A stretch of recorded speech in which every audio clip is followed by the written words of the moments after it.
السلام علیکم ورحمۃ اللہ وبرکاتہ نحمدہ ونصلی علی رسول الکریم اما بعد۔ جناب صدر محترم، حاضرین مجلس، اسٹیج پر رونق افروز اور مشفق اساتذۂ کرام اور دور دراز سے آئے ہوئے مہمانان اعظام اور خواتین اسلام، میں آج کے اس تیسرا ایک روزہ تعلیمی بیداری اجلاس عام میں جس موضوع پر لب کشائی کرنا چاہتی ہوں وہ ہے بناؤ سنگار اور خواتین۔ اعوذ باللہ من الشیطان الرجیم، بسم اللہ الرحمن الرحیم۔ او من ینشأ فی الہلالۃ وہو فی الخصام غیر مبین۔ میں یہ بتانا چاہوں گی کہ اسلام نے ایک عورت کو بناؤ سنگار کرنے کی اجازت دی ہے، کیونکہ نئی تہذیب کا دور ہے اور بہت سی عورتیں غیر مسلم عورتوں کو دیکھ کر سمجھے بغیر بناؤ سنگار اور فیشن میں ان کے پیچھے دوڑنے لگتی ہے اور یہ جاننے کی کوشش نہیں کرتے کہ ہم مسلمان ہیں اور اپنے دین کی پابند ہیں۔ اس لیے ہمیں وہی کرنا چاہیے جس سے اللہ رب العالمین خوش ہو اور محمد رسول اللہ صلی اللہ علیہ وسلم نے جس کی اجازت دی ہو۔ میں اسی کو بتانے کے لیے آپ کے سامنے ایک آیت تلاوت کی ہے۔ اس میں اللہ رب العالمین نے عورت کے بارے میں فرمایا ہے کہ ان کی پرورش زیورات میں ہوتی ہے، وہ تقریر کرنے میں کمزور ہوتی ہے اور وہ شرم و حیا کی وجہ سے اپنی پوری بات نہیں بیان کر پاتی۔ اللہ رب العالمین نے اس آیت میں عورت کی دو فطرت اور طبیعت کا ذکر فرمایا ہے۔ ایک تو یہ کہ حسن و جمال اور بناؤ سنگار کو پسند کرتی ہے اور دوسرے یہ کہ اس کی طبیعت میں شرم و حیا ہوتی ہے، یعنی ایک تو ظاہری زیورات جو سونے، چاندی، موتی وغیرہ سے تیار کیے جاتے ہیں اور دوسرا زیور شرم و حیا کی زیور ہے۔ اسی میں ظاہری ہوتا ہے کہ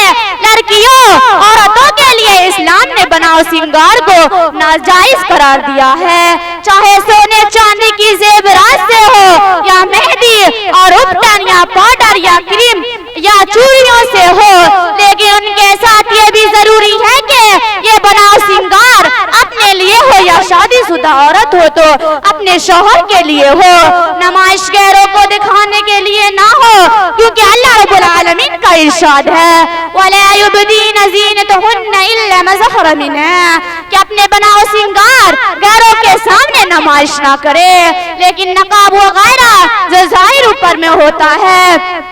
اگر دوسرے بھی اس کو دیکھے تو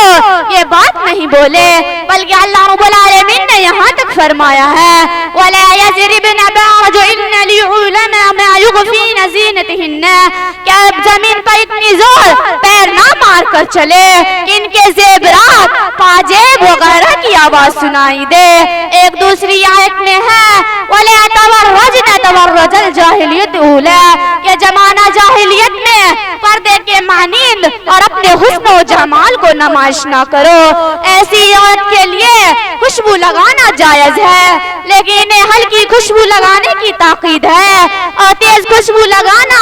ناجائز قرار دیا گیا ہے۔ پھر بھی کوئی عورت دوسروں کے پاس سے خوشبو لگا کر گزرے کہ تاکہ انہیں بھی اس کی خوشبو مل جائے تو اس پر سخت وعید ہے۔ رسول صلی اللہ علیہ وسلم نے فرمایا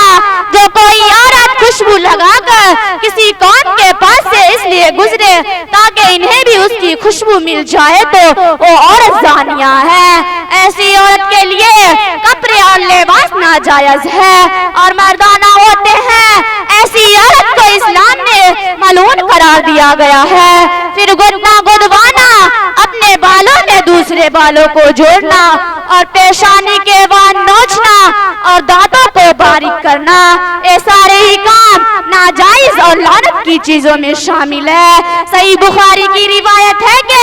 ان عورتوں پر اللہ کی لعنت ہو جس نے حسن کے لیے دو دانتوں کے درمیان دوری کراتی ہو، اللہ کی پیدا کردہ صورت کو بدل دیتی ہے۔ میری پیاری بہنوں، یہ دنیا چند روز کی ہے اور زبانیں عیش و آرام کے لیے آخرت کو تباہ کرنا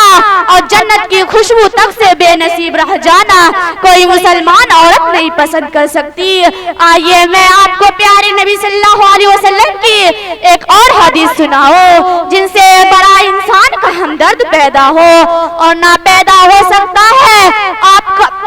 اور آپ کی سچائی کا سب سے بڑا یہی ثبوت ہے کہ اب سے پہلے ہزاروں سال پہلے کچھ بیان کیا تھا، اس وقت ہم اسے اپنی آنکھوں سے دیکھ رہی ہوں، اور یہ ہمارے سامنے بہت سی عورتیں بازاروں پارکوں میں پھرتی ہے، وہ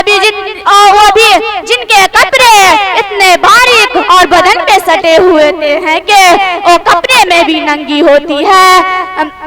ایک رات نبی صلی اللہ علیہ وسلم سوئے تھے کہ یکایک اٹھ پڑے اور فرمایا رات میں بہت سے فتنے اور بہت سے خزانے اتارے گئے ہیں، دنیا کے اندر بہت سی لباسوں اور ملبوسوں عورت آخرت میں ننگی رہے گی۔ محدثین نے اس حدیث کے دو بیان کرنے والے ہیں، ایک تو یہ کہ عورت کی لباس بہت باریک اور جھلکدار ہوگا، جن کی بدن جھلک رہا ہوگا، اور ان کی سزا میں یہ آخرت کے دن سب کے سامنے رسوا کر کے ننگی کر کے رسوا اور جلیل کی جائے گی۔ اور دوسرا معنی یہ کیا ہے کہ وہ دنیا میں باعزت کسی نبی یا نیک شخص کی بیوی ہوگی، لیکن انہیں آخرت کے دن ان کے اعمال اچھے نہیں تو رشتے انہیں کسی کام نہیں آ سکے۔ آخرت کے دن اپنے بد اعمالیوں اور بدکاروں کی وجہ سے رسوا اور جلیل ہونا پڑے گا، جیسا کہ اللہ رب العالمین نے دو نبیوں اور وحی اور لوط کے بیویوں کے بارے میں فرمایا ہے کہ یہ دونوں ہمارے نیک بندوں کی وقت میں تھی، لیکن دونوں نے اپنی شوہر کی خیانت کی، تو ان دونوں کو یہ نیک بندے اور نبی ان کے کام نہیں آ سکے۔ جب اللہ کا عذاب آیا تو کافروں کے ساتھ انہیں بھی ہلاک کر دیا گیا۔ لہٰذا میری بہنوں، یہ دنیا حسن و ثواب اور جوانی چند روز کی ہے، پھر ہمیں اپنے کرتوتوں اور اعمالوں کے ساتھ اللہ کے سامنے پیش ہونا ہے، جبکہ ہم سے یہ پوچھا جائے گا کہ تمہارے باپ کون تھے، تمہارے شوہر کون تھے، بلکہ یہی سوال ہوگا کہ تم نے دنیا میں اللہ کے لیے کیا کیا ہو۔ پھر ہمارے ساتھ جنت یا جہنم کا فیصلہ کیا جائے گا، اور جنہیں جنت نصیب ہوگی وہ دنیا کی ساری غم اور دکھ کو بھول جائے گا۔ اللہ نہ کرے کہ جہنم ہمارا ٹھکانہ ہو، پھر دنیا کی ساری لذتیں اور عیش و آرام کی گرہ ہو جائے گی، اور رب کو خوش کرے اور محمد صلی اللہ علیہ وسلم کے بتائے ہوئے راستے پر چلے۔ اللہ تعالیٰ سے دعا ہے کہ ہمیں اپنے فیصلہ پر ثابت رکھے اور نیک اعمال کی توفیق عطا فرمائے، آمین۔ وما علینا الا البلاغ۔ السلام علیکم ورحمۃ اللہ وبرکاتہ۔